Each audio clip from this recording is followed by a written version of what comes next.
AP World History Modern. This is Mr. Cruz. This is podcast for topic 5.8, Reactions to the Industrial Economy. The essential question out of our AMSCO text: what conditions led to calls for change in industrial societies, and what were the effects of those efforts? It's a good question. Always trying to answer the essential question after the podcast. Okay, so we talked about this earlier, and I think I went over some of this stuff last year. This should be familiar. You know, the harsh conditions of industrial life. You know, people are glad to have a job, but trust me, as a former assembly line worker here in Detroit, the factory life is very tough. This chapter talks about unions, and man, I'm very great. I know unions can be a controversial topic, but you know, when you read this history in this chapter, you know, I know me personally, I can really connect this to my life. A lot of us benefit from things that happened in the past. This isn't just about facts and dates and passing a test. After a while, you don't really care how much you make. I was making really good money at Ford Motor Company, but man, it's just backbreaking work. And my factory experience was a cakewalk compared to what these people went through because of what they fought for. My experience was a lot better, it was a lot safer, it was a lot cleaner, and it sure as heck paid a lot better. You know, and to this day, you know, regardless, I don't want to get into debates about unions, but you know, if you get down to brass tacks, you look at the numbers. If you're going in the trades or anything, if you look at a union job versus a non-union job, especially here in Detroit, I bet you that union job pays better, has better benefits, and a better retirement. Because of the UAW, I got 3 degrees from 3 different universities, never paid a nickel, and they gave me $100,000 to buy me out. And I was like, sweet. And I went into teaching. Those were all union negotiated benefits. So when we're talking about this stuff, don't just think it's facts and dates. It's, especially us in Detroit, if not for the Industrial Revolution, if not for the things in this chapter and what we've been talking about, our families wouldn't have had any reason to come to Detroit, because Detroit never would have really been Detroit. You know, it would have been something else. Maybe it would have stayed agricultural for a long time. But anyway, the conditions for people are just horrendous. And the coal mines, your book talks about the coal mines. In my opinion, coal mines are even worse than factories. You got what they call a black lung.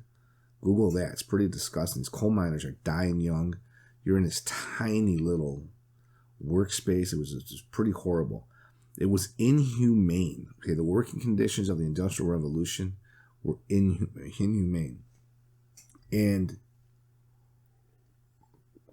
like any time, you know, people are only going to take so much. But it's not just the blue-collar people that are getting sick of it.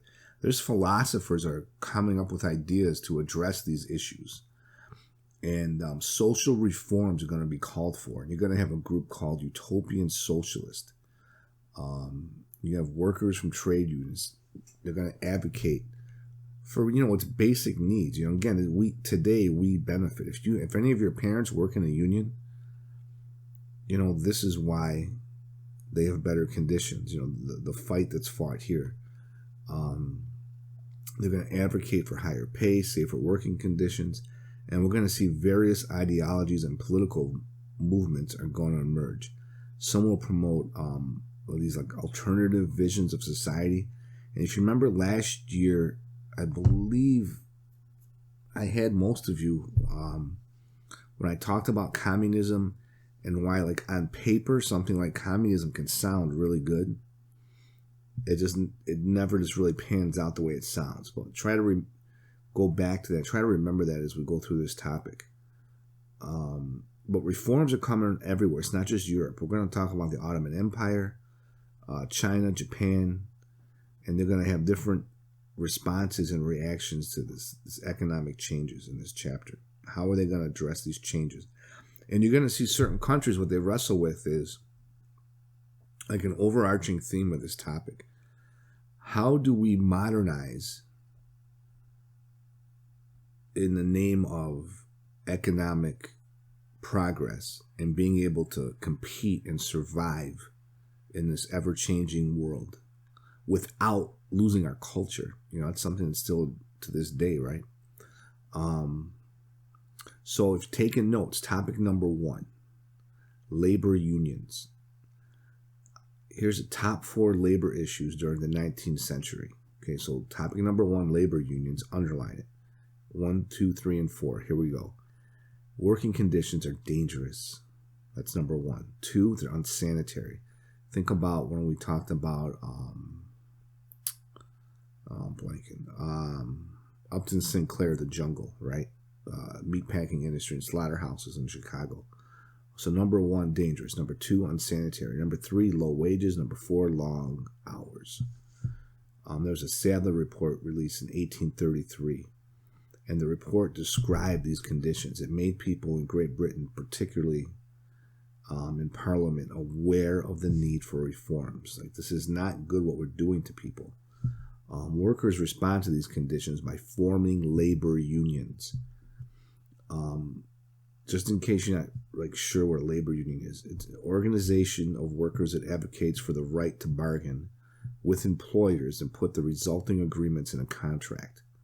Most of the 19th century, unions in Great Britain had to organize in secret. You can get in trouble. And that happens to this day. I mean, you know, Walmart is famous. Somebody will fly in a corporate jet to quash any kind of union activity at Walmart. It's pretty scary stuff, very similar to this. Okay, so what I just read you, that's out of your AMSCO text. Well, okay, if that didn't make sense. Unions, the way they work is, let's say there's a shop of 100 employees. Let's say I'm the foreman. You're sick of the dangerous conditions. You see a coworker get a finger ripped off, not compensated for it. It's dirty. It's not clean. You're working an insane amount of hours and you're still poor, right? What sucks more than being poor? Working a ton of hours and you're still poor. Like, what's the point, right? And some of you, when you read this, you might be thinking, these topics are relevant today, right? But the idea is, you come to complain from me, think you deserve a $2 raise. If you're just one person and it's like general labor, I can replace you in 2 seconds. I can get anybody to do your job. It's a non-skilled job. I'll tell you to kick rocks and I'll just hire somebody else. But if you form a union and you're representing all 100 employees of this shop, right? We got a small little shop. I'm running the place. You come to me as your union rep. You're speaking for all 100 employees, my entire, staff. You say, we all want a $2 raise or by this date, or we're going to go on strike. Well, if you go on strike, I can't make any money. The owner's going to fire me. Now you have my attention, right? I mean, that's like I'm just trying to break it down, make it sound easier. Sometimes these textbook definitions, it doesn't get the message home. That's like the power of a union.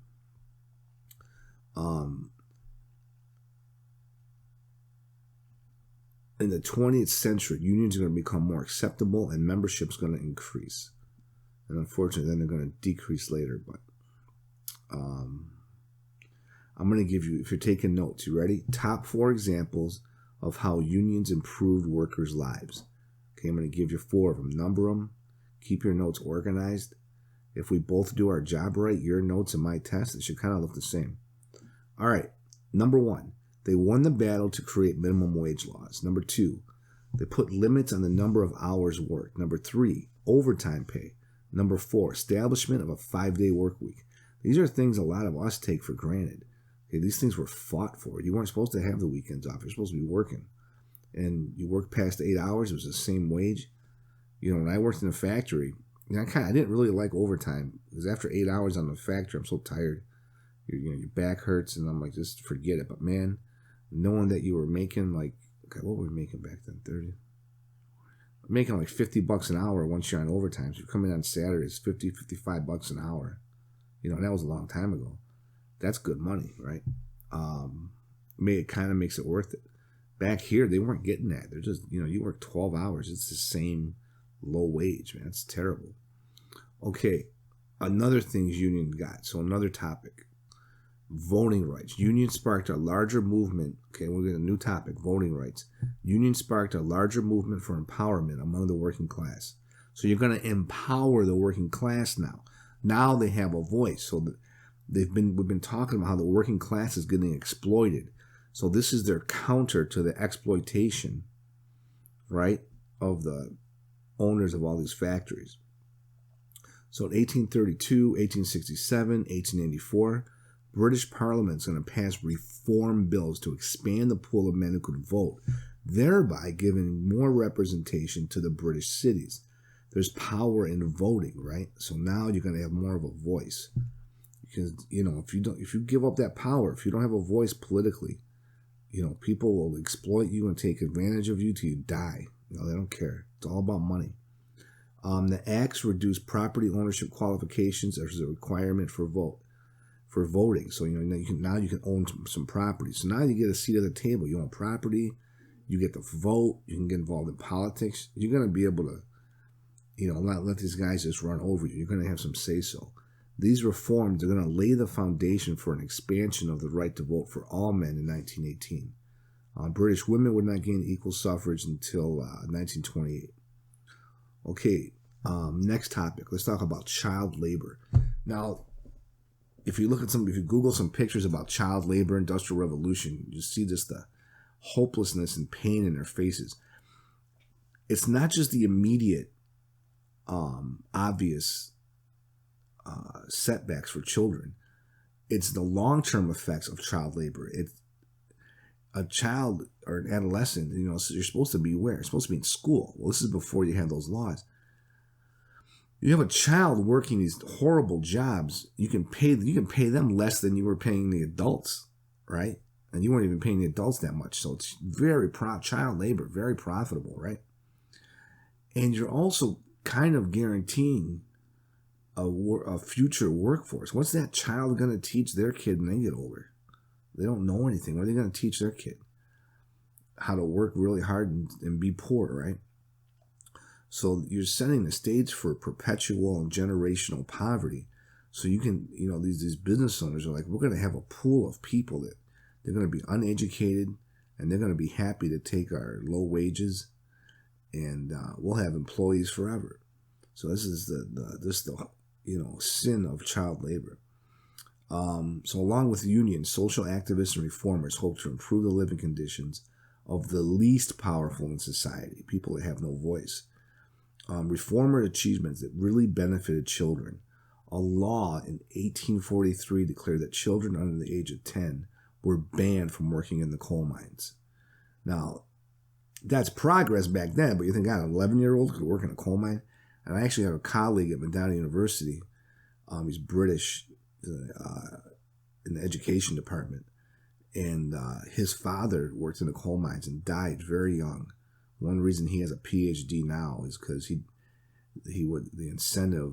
he saw his father go in the coal mines in Great Britain, and just what a horrible job that was. He's like, I'm not going to do that. I need to educate myself. So it was real incentive for him. He has horrible stories about what happened to his dad and a lot of his dad's friends. In 1881, education becomes mandatory for British children between the ages of 5 and 10. Now again, it's more than that now, but at the time this was real progress. This focus on education as opposed to work for monetary gain permanently redefined the role of children in an urban society. So again, this is, and that's long-term effects, right? This the power of union. If you don't have a voice, if you don't vote, people right now complaining about our political situation. Some people love it, some people don't. But those that are complaining, go vote, go run, get involved. So you're seeing people who are getting involved. All the complaining in the world and $1 that'll buy you a cup of coffee at Telway. Complaining does nothing. Okay, topic number 2. So if you're taking notes, underline this. The intellectual reaction. So we talked about the reaction from the people that are in the trenches, in the factories. They're forming unions. They're improving their conditions.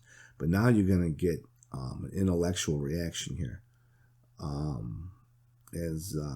What was our guy? Himmler put it in his video for this topic. The thinky people. It's pretty funny, but yeah, the people are kind of thinking of different ways to counter this. They come up with some pretty interesting ideas. As trade and production becomes increasingly global, the ideas of early economists such as Adam Smith were taken in new directions. Okay, I believe I went over Adam Smith with you guys in class. What was the name of that book he wrote? The Wealth of Nations. He talks about the invisible hand of capitalism. What does that mean? The invisible hand of capitalism, it says like the government doesn't have to set prices. The government doesn't have to be that involved in business. The government should stay out of business, laissez-faire, hands off. And business will take care of business. People will have competitive prices because there's competition. Business will take care of itself. The invisible hand of capitalism will keep everybody in line because they have this need to want to make a profit, right? All human beings are incentive-based. What's their incentive? Money, profits. So capitalism will keep people, doing the right thing, and it's a win-win for everybody. That's the theory. You got free market economics. That's what we're talking about here. So while Smith wrote in an age of individual entrepreneurs and small businesses, people in the 19th century witnessed the rise of large-scale transnational businesses. Things are changing. These free markets, this shift caused people to think about society in new ways. For example, utopian socialists tried to create a new community to demonstrate alternatives to capitalism. So now people think maybe there's something different than capitalism, because it seems to us capitalism is making a small group of people incredibly wealthy, and a whole lot of people are working really hard and being exploited, and they have next to nothing to show for it. So there's got to be a way to balance this out. We're not saying people at the bottom deserve the millions and millions and millions of dollars of a J.D. Rockefeller or a Carnegie. Like they started these companies, they took all the risks, they put all the work in, they deserve to be, multimillionaires. But the workers deserve a little bigger piece of the pie than what they're getting. So a guy named John Stuart Mill, him, some economists, some clergy, some intellectuals, they're going to start to criticize laissez-faire capitalism. And one of their reasons to criticize is that it's inhumane to workers. John Stuart Mill was a British philosopher. He lived from 1806 to 1873. And when I'm giving you a date, when someone was born, when they died, I don't expect you to memorize the dates. I'm just trying to give you context, right? A frame of reference, right? You don't want to be like Donnie and not have a frame of reference. So you kind of know what era we're talking about here. He wanted labor reforms, and I'm going to give you a list of some of those reforms. If you're taking notes, here come 3 bullet points. Number 1, labor unions. Number 2, limit child labor. 3, ensure safe working conditions in factories. So this is what Mills talked about. And this is what he wanted. Now, at the time, these ideas are very controversial. Eventually, they become a reality. Mill's philosophy was called Utilitarianism.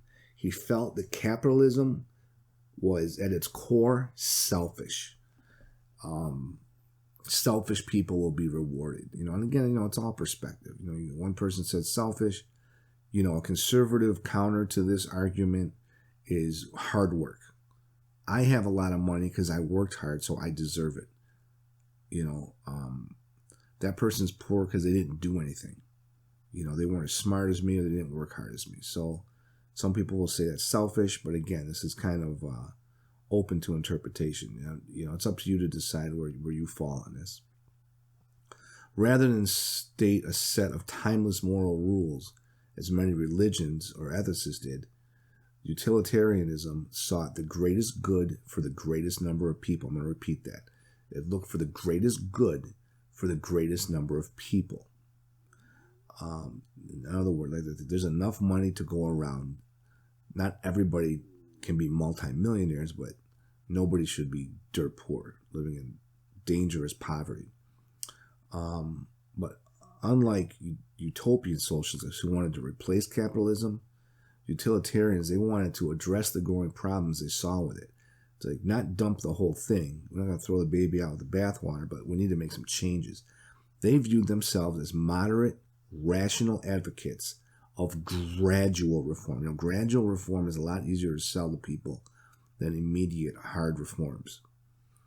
Okay, so topic number 3, Karl Marx. Now, I believe last year, please remember, I talked about this. We talked about communism.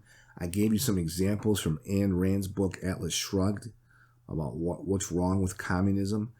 And then we talked about some of the work from Che Guevara on why he was a communist and why he hated capitalism. Again, it's up to you to decide where you go. But as I read this, and if you remember from last year, anytime I talk about communism, on paper, a lot of students, they're like, that kind of sounds pretty good. Well, sometimes I relate communism to the Detroit Lions playbook. It looks good on paper, but there's this thing called 1 o'clock on Sundays. That's reality. And there's another NFL team facing you, and usually the Lions get crushed. So what looks so good on paper, in practice, it sucks.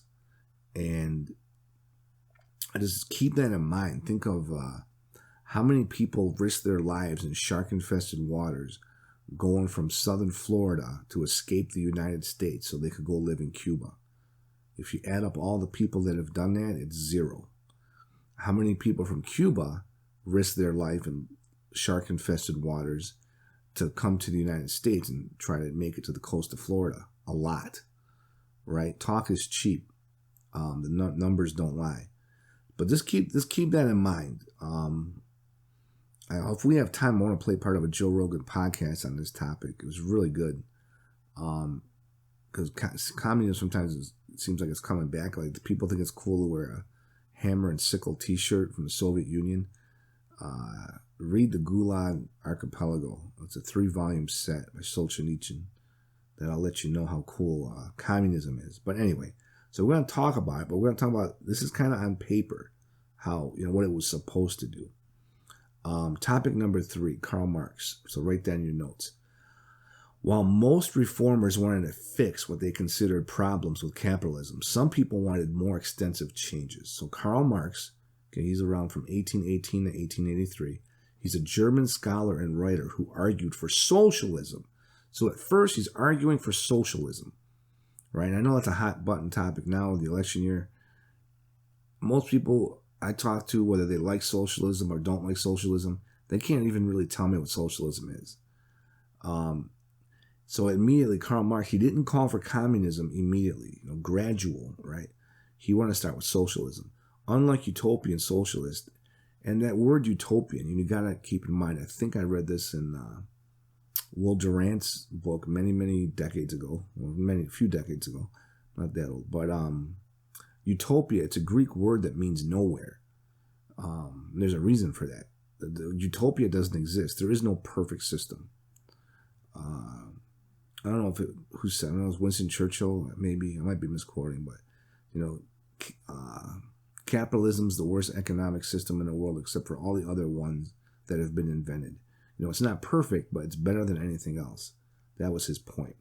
But these utopian socialists, just so you have an understanding of the word utopia, it's supposed to mean, most people think, it's a place where everything's perfect. And that's kind of what it does mean. But at its core, it's a Greek word that means nowhere. He wanted to look and see how the world operated. That's what Marx wanted to do. And he scorned the utopian socialists because he thought they wanted to escape problems rather than confront them. So Marx is saying, head on. So I gave you my bash on communism. But, you can kind of see where Marx is coming from, what he wants to do. And some of his intentions, from his perspective, these are good intentions. And he wanted to look at how the world operated. He called his approach to economics scientific socialism. Make sure you have that in your notes. So we're on topic 3, Karl Marx. And don't forget, he's German. I get students that think he was Russian, I think because of the Soviet Union, but no, he's German. Scientific socialism. In 1848, Karl Marx and his wealthy supporter, Friedrich Engels, they publish a pamphlet. It's now called what? I think I went over this with you last year. The Communist Manifesto. Make sure you underline that. Capitalism was an advance on feudalism, in his opinion, because it produced tremendous wealth but that it also produced needless poverty and misery. He argued this contradiction between wealth and poverty occurred because capitalism divided society into two basic classes. Please make sure you have this in your notes. You ready? These are the two basic classes according to Karl Marx. Number one, the proletariat. It was essentially the working class, working in factories, mines, often for little compensation. The proletariat, here we would either say working class, the working poor, blue collar, whatever. But he called it the proletariat. The second is the bourgeoisie. Like, you guys say somebody's bougie. This is where it comes from. The bourgeoisie included the middle class and investors who owned machinery and factories where workers produced goods. So these are the people that are seeing a much bigger piece of the pie. Again, the conservative argument to this is they're getting a bigger piece of the pie because they deserve it, because they're doing something smarter, they're doing something better, and some people say they're working harder, and they took the risk, they deserve it, right? Okay, so Marx said that market competition drove the bourgeoisie to exploit the proletariat for the sake of higher profits. How many of you are thinking these are issues and topics that are being talked about today? We got a presidential election coming. These are hot button topics right now. This is because the bourgeoisie, Okay, so the reason why you have this exploitation here, the proletariat who did the physical and dangerous work, they're receiving very little. They're getting just enough to survive. They're getting crumbs. Marx was very against this, and he recognized they need to share interest as a class, and they need to be recognized for their hard work. I think I showed this to you last year. If not, we got to go over it in class. The excuse me. If you remember the pyramid of capitalism. I think I showed it to you last year. If I didn't, we'll do it this year. Excuse me. Marx felt that they should take control of the means of production and share the wealth they created fairly. For Marx, socialism would replace capitalism. Then, later, it would be replaced by a final stage of economic development that was communism, in which all class distinctions would end. Right? And that was his ultimate plan. And that's why I say, Marx's work, it's like the Detroit Lions playbook. That sounds nice, doesn't it? It's never worked. The Soviet Union absolutely had clash. You had people that were living in such poverty, they were resorting to cannibalism throughout Soviet history. Cuba, I taught you about Cuba last year. Desperate poverty in Cuba. Then you had people hoarding money at the top. They're doing the things they accuse capitalism of being, right? Today, the biggest communist country in the world, China. If you think everybody in China makes the same amount of money and there's no different classes in China, get on the internet or go fly to China. Well, don't go right now. We got the coronavirus. But, it's never actually happened. And if you remember the Ayn Rand book, Atlas Shrugged, I shared some of that with you last year. The problem is, again, human beings are incentive-based. If everybody's going to make the same amount of money, why do I want to go get 3 college degrees? Why do I want to become a doctor and an engineer, whatever, if I'm not going to be compensated properly? Why put in the work? I can just sit here and chew on my arm and do nothing, and I'm going to make the same amount of money as somebody else. Well, people lose their incentive. So a lot of incentive was lost under communism. But anyway, there's a big difference between something looking good on paper. You can't get around it. There's this thing called reality. There's this thing called the human condition. So, hey, study some Soviet history. Again, read Solzhenitsyn. and you'll understand what I'm talking about. Okay, moving on. In your notes, topic 4, Ottoman response to industrialization. In the 19th century, the Ottoman Empire was no longer at the peak of its political power. If you remember going back, the Ottoman Empire was very powerful, then we saw it kind of get weaker and weaker. However, it did maintain some economic power. Sultan Mahmud II, he's going to reform the Ottoman system. He ruled from 1808 to 1839. So just make sure in your notes you're following me here. We're out of Karl Marx. We're on topic 4, Ottoman response to industrialization. Make sure that's underlined. So your subtopic under topic 4, I'm going to give you reforms by Sultan Mahmud. Okay, he ruled from 1808 to 1839. We're talking Ottoman Empire. Excuse me. Having some problems this morning. I keep drinking this water. Okay. So, number 1, reforms by Sultan Mahmud. He abolished the core of the Janissaries. If you remember in previous chapters, we talked about them.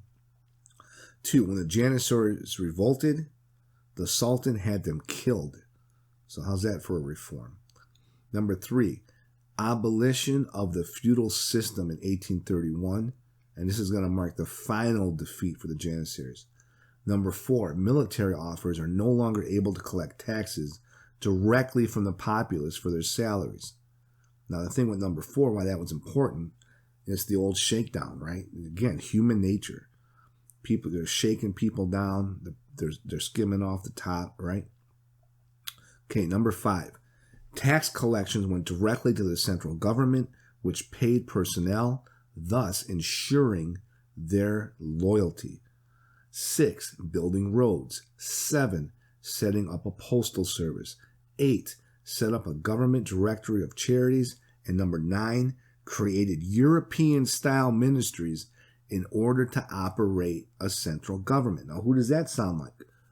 Remember this DBQ we've been hammering in class from our AMSCO text on Peter the Great, right? Peter the Great wants European influence, so you're seeing that creeping in the Ottoman Empire, right? So that list I just gave you, keep your notes organized. Reforms by Sultan Mahmud, M-A-H-M-U-D.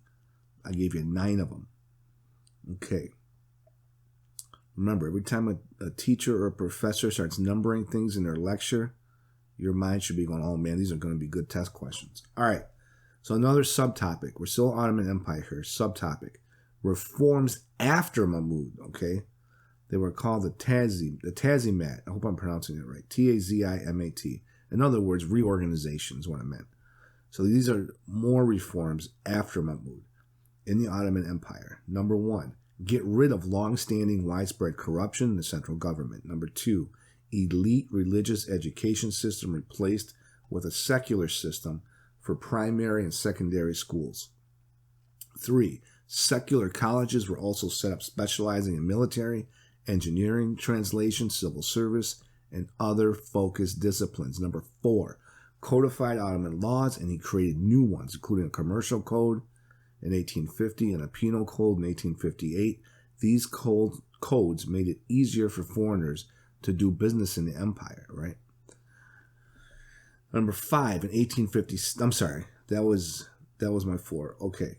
In 1856, Sultan issued an edict known as Hat Humanin, it's Ottoman Reform Edict, and it's updated the legal system. So let's talk about these updates to the legal system. This is a different subtopic. A, equality of all men in education, government appointments, and justice, regardless of religion or ethnicity.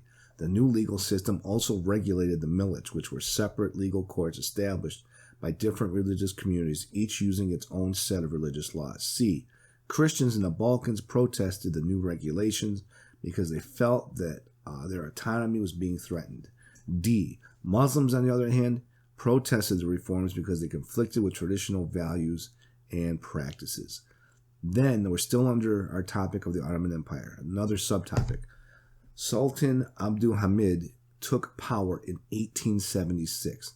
Let's talk about some of the things he did. Now, we're getting up there now, 1876. Okay, so number 1, takes power in 1876. Number 2, He supported the efforts at internal reforms. If you're taking notes, I'm giving you things, facts about Sultan Mahmud II, who took power in 1876. Number 3, accepted a new constitution for the Ottoman Empire.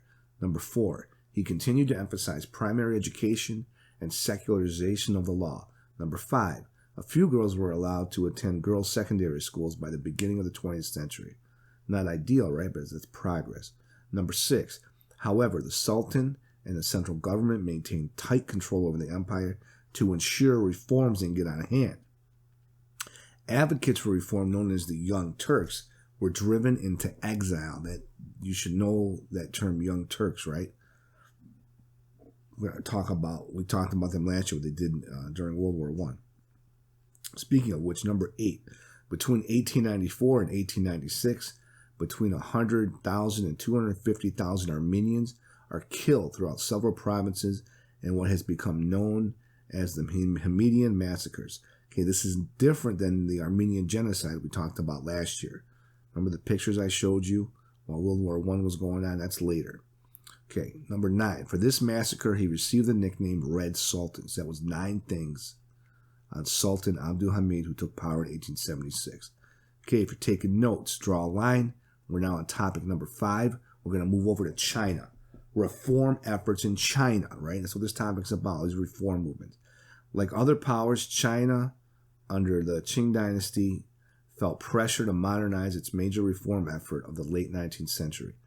This was known as I'm going to give you a list here. I think you got 7 bullet points if you're taking notes, okay? So reform efforts in China, 7 things to know. This was known as a self-strengthening movement. That's number 1. Number 2, the self-strengthening movement developed as a way for the government to face the internal and external problems confronting China. Number 3, French and British advisors helped Chinese reform efforts. Number 4, a stable government capable of collecting revenue allowed China to repay debt and participate in trade. Number 5, it set up its own diplomatic corps.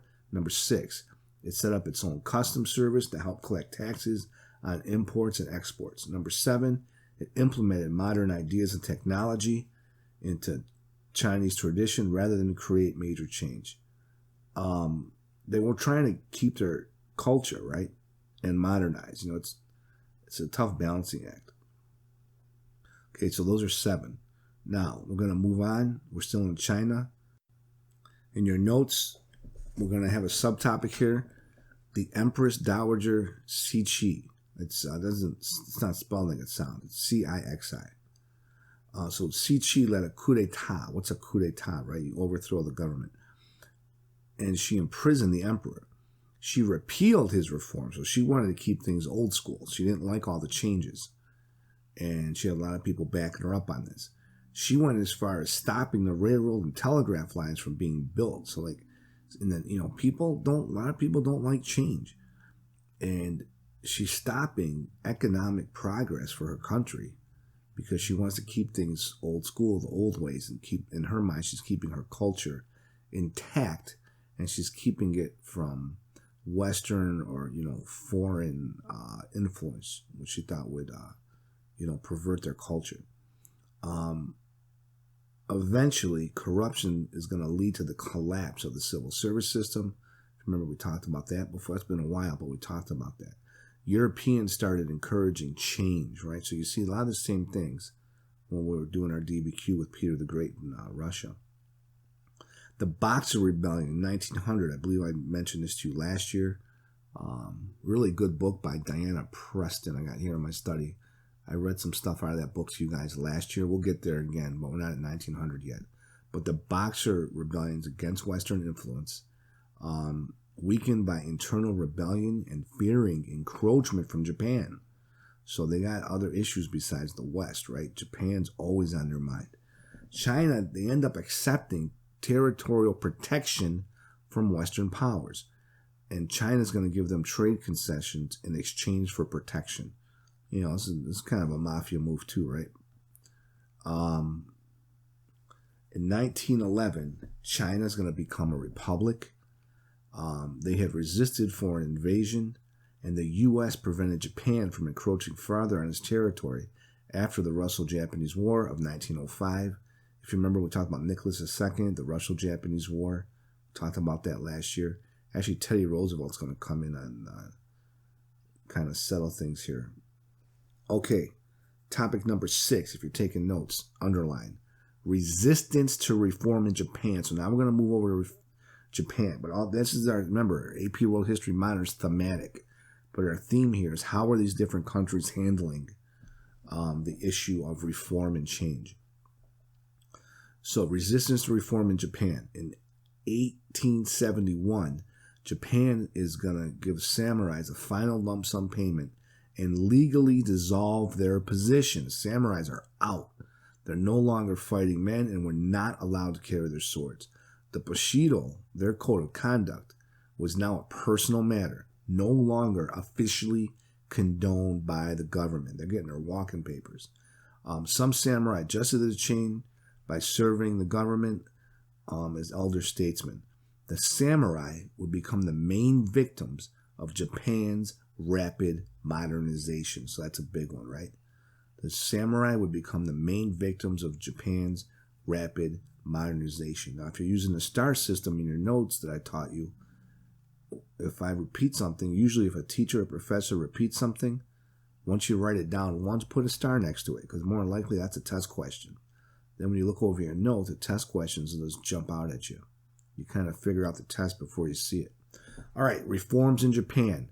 I'm going to give you 3 major reforms. New schools improve literacy rates. That's number 1. Number 2, the economy rapidly industrialized. Number 3, the country began to develop traits of democracy. Okay, that's it for this topic. Good stuff. Big topics. This could have been a 10-hour podcast. Actually, this is discussed on some Joe Rogan podcast. I'll share some links with you. A lot of this stuff's very relevant today. All right, good luck on the test.